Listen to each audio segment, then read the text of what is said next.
Have you ever worked for an autocratic leader? Or even more importantly, do you have an autocratic leadership style yourself?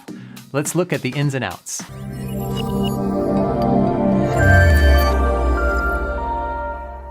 This video is the first in a three-part series on the styles of leadership.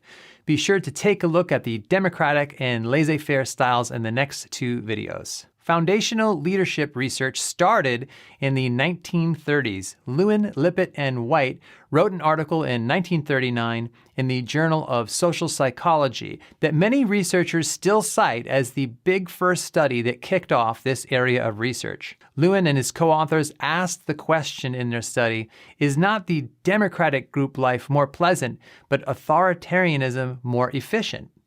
People then and now have a lot of opinions about the different styles of leadership. Lewin and his co-authors set out to get some research-driven answers to these questions. We'll look at more of their research in a moment. To help visualize it, there are some well-known autocratic leaders in movies like Darth Vader from Star Wars, Captain Sobel in The Band of Brothers, and Miranda Priestley in The Devil Wears Prada, played by Meryl Streep.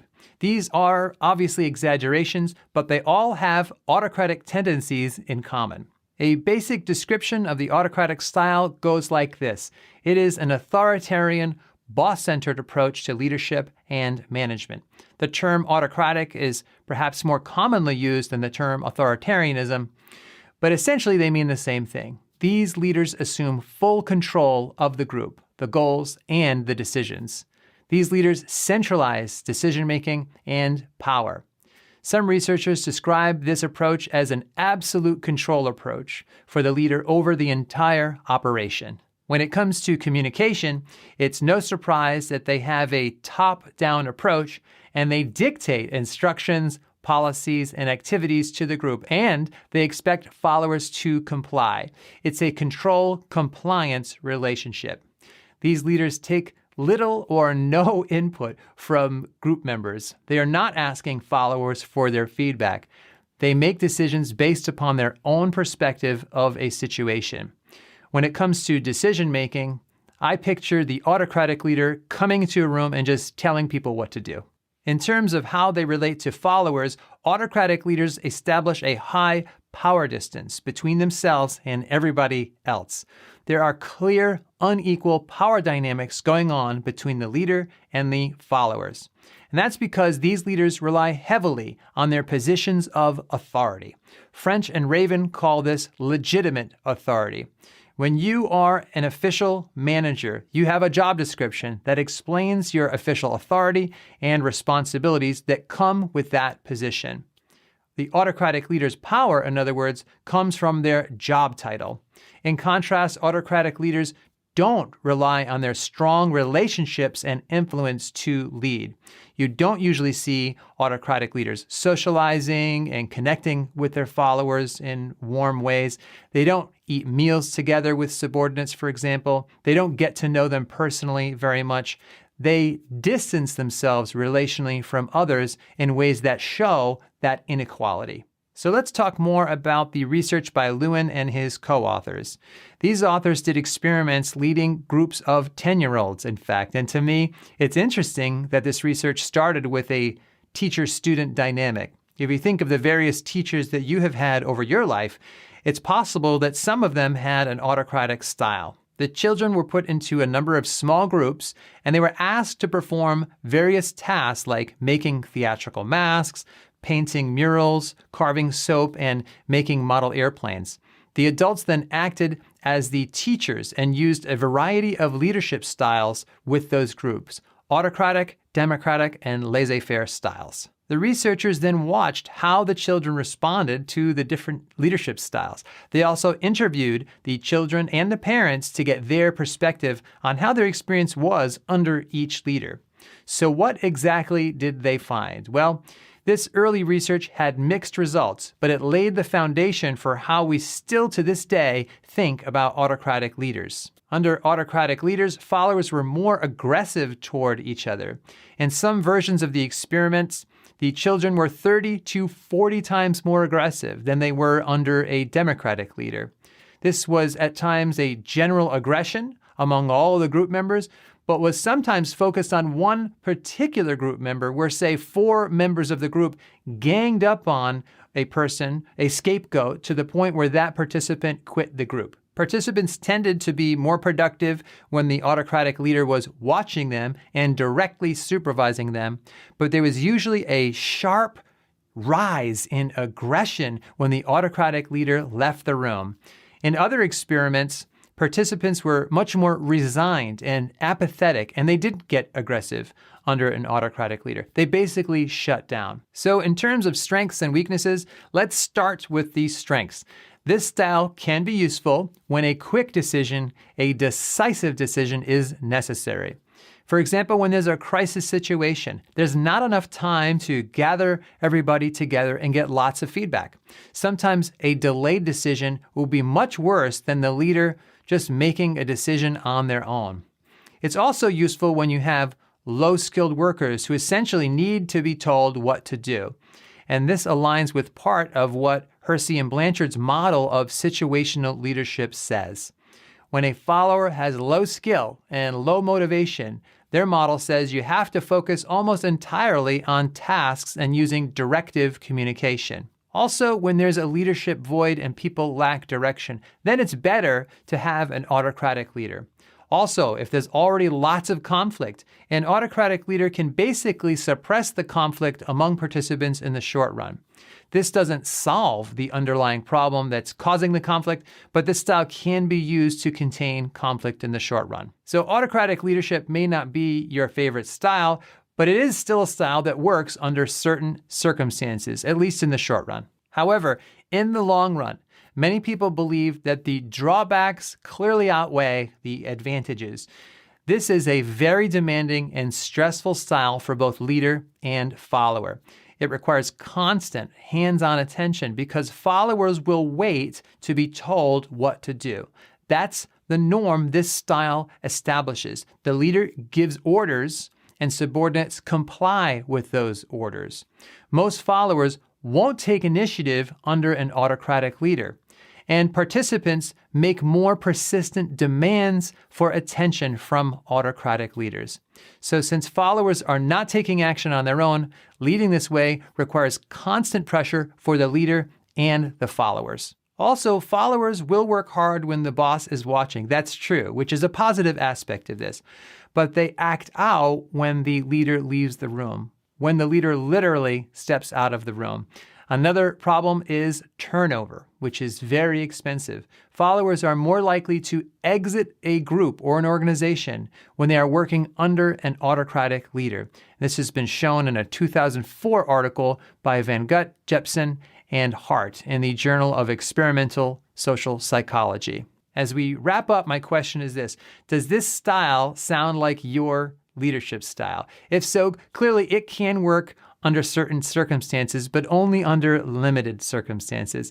In general, most followers do not thrive under autocratic leaders. Be sure to take a look at the next video in this 3-part series on democratic leadership style. Have you ever worked for a democratic leader? After this lesson, you might notice some characteristics that you have in common with this leadership style. This is the second lesson in a 3-part series. Be sure to take a look at the other lessons on the autocratic leadership style and the laissez-faire style. To help us visualize it, we see the democratic leadership style in characters like Captain Jean-Luc Picard from Star Trek, Dick Winters, the commander of Easy Company in The Band of Brothers, and Nova Prime, played by Glenn Close in Guardians of the Galaxy. These characters echo what we see in the democratic leadership style. Democratic leaders take a collaborative approach with their followers. Even though democratic leaders still have a position of power and still make many of the big decisions, they prefer to get feedback and input from followers to help leaders shape those decisions. They like to listen to a range of opinions to make sure they're hearing about all the good options. They have what you call a 2 heads are better than 1 philosophy. A leader might even test ideas with followers and say, hey, here's what I was thinking of doing. What do you think? Or I've been hearing negative feedback about this external vendor we've been using. What has been your experience with this vendor? In cases like these, the leader may still make the ultimate decision. But at other times, democratic leaders may delegate power to followers when they can, especially when those decisions directly influence the followers' jobs. This is called a decentralized approach to power and authority that contrasts with the centralized approach of autocratic leaders. In other words, as the official leader, a democratic leader still has the right to make decisions, just like the autocratic leader, but instead delegates those decisions and provides the freedom to followers to make the best choices possible. So let's say a department, a team, is about to purchase new computers. A democratic leader would likely give some basic criteria on cost or compatibility, but then delegate the final decision, and each follower would purchase their own computer. I'd like to make an important point about this. If a decision goes badly, the democratic leader is not off the hook. They are still responsible for the outcomes and for the team decisions. So they're not handing their power and responsibility over. They can't delegate their accountability. They just believe the best decisions will be made with lots of input from their followers. In terms of power distance, democratic leaders tend to have more equal relationships between themselves and followers. So they establish a low power distance compared to autocratic leaders. The gap between the leader and the follower does not feel as obvious. To make that concrete, democratic leaders would be more approachable and friendly in conversations and make efforts to connect with followers. They have good communication and might ask followers about their projects and about their lives outside of work and react more spontaneously in conversations. To be clear, democratic leaders still have what French and Raven call legitimate power that is tied to their position, but they don't emphasize that. They tend to rely more on mutually beneficial relationships with followers to have that influence. They trust their followers to provide helpful feedback and to make good decisions. In terms of outcomes, many followers prefer to work for this type of leader. I was recently looking at a 2019 study on the leadership styles of headmasters over the teachers they supervise in the Journal of Education, Teaching, and Learning. And these authors found that the headmasters with the democratic style of leadership had a clear positive influence in handling discipline situations with teachers. It's important to note that the autocratic and laissez-faire headmasters did still address discipline and showed some effectiveness with followers. But the democratic style was the most effective. It was more effective than laissez-faire.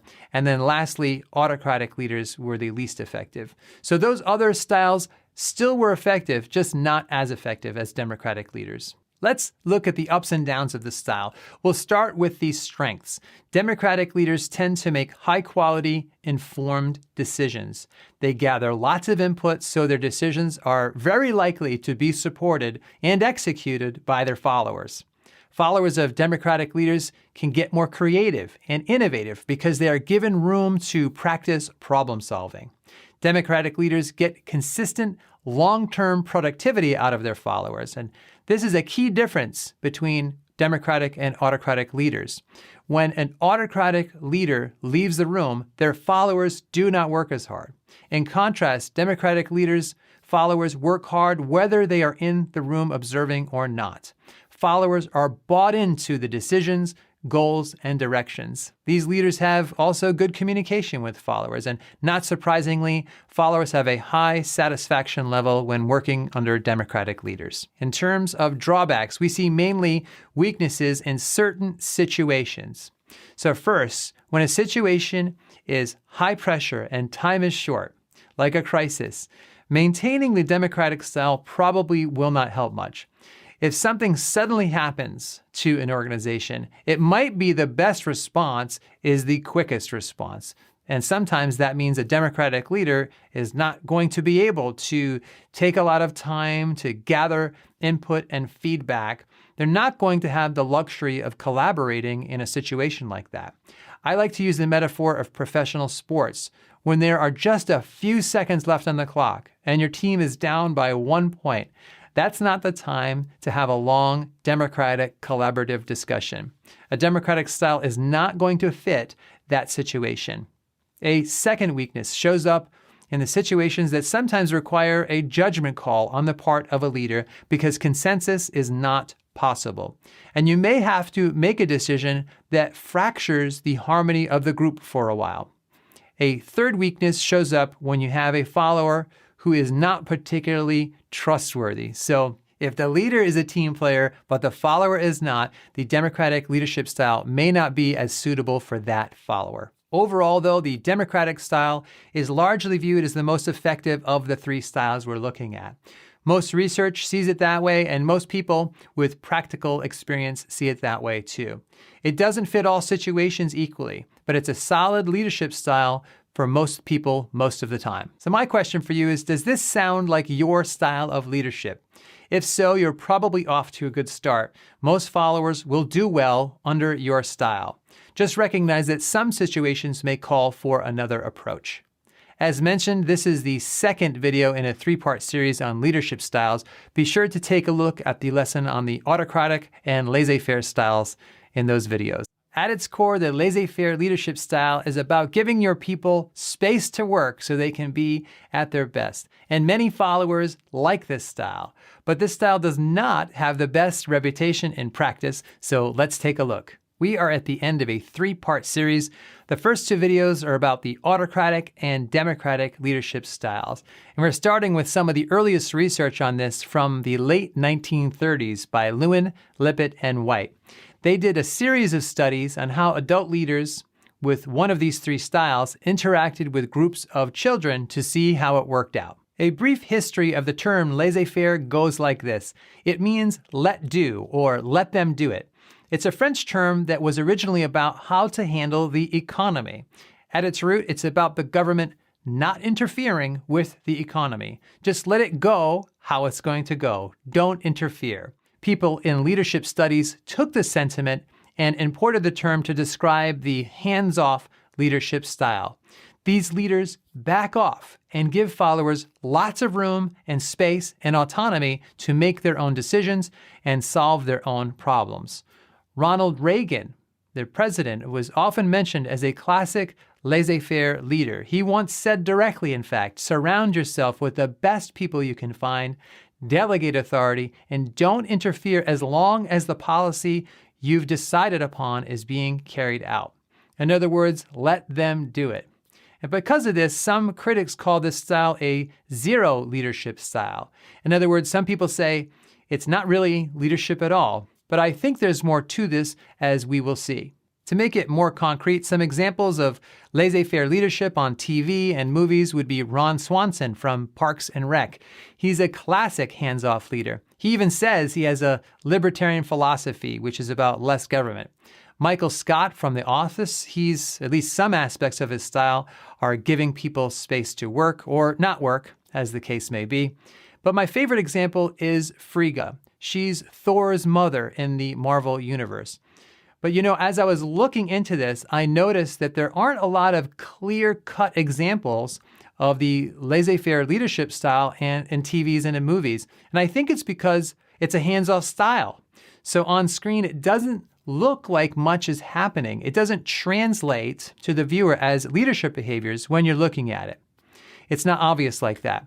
But you see a positive example in Frigga. So Thor's mother, and we'll have a little science fiction moment here. She's the queen of Asgard, but she doesn't have a top-down style, even though she's a queen. In most instances, she stays out of the day-to-day operations of Asgard. She's not about pushing her authority, but she does have authority.